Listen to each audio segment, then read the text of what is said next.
On passe à un tout autre sujet, mon cher Philippe, pour terminer. Oui. Oui, ça fait longtemps qu'on est en onde. On va essayer de terminer là-dessus.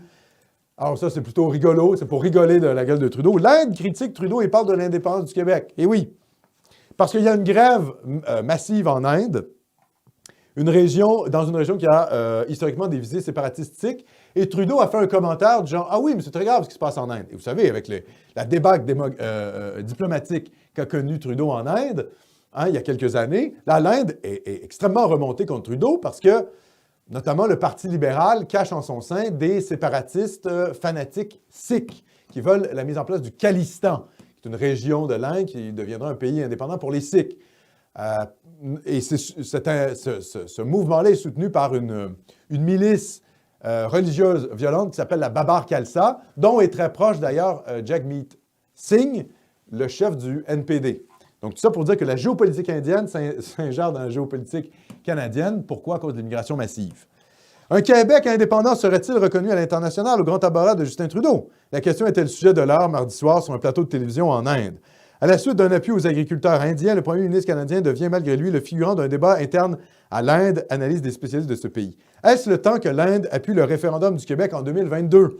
Demande l'animateur d'un panel politique au réseau indien NewsX, où plusieurs diplomates indiens sont interviewés à donner leur avis sur cette question brûlante d'actualité, non sans prendre quelques libertés sur les faits quant à la situation de la province dans la Fédération.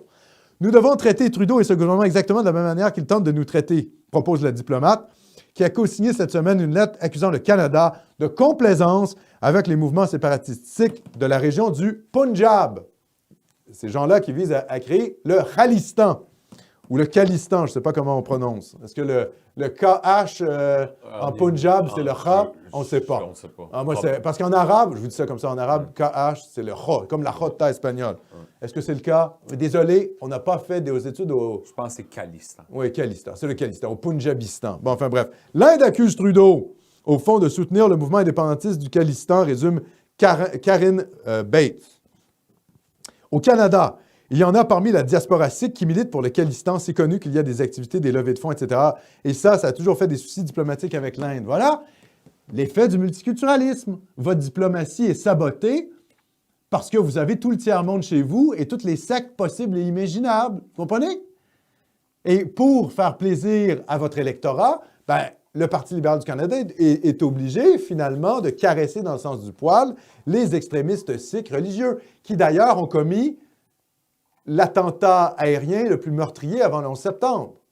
C'était un vol qui partait de Vancouver et qui se rendait en Inde, à Bombay, je crois. Ils ont les séparatistes sikhs, fanatiques religieux sikhs, ont posé une bombe et ils ont fait sauter l'avion.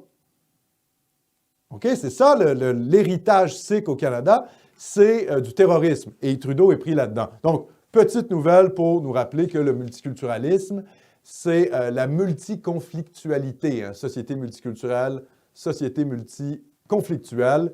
Que voulons-nous? Un Québec canadien-français. Québec, foyer national des Canadiens français.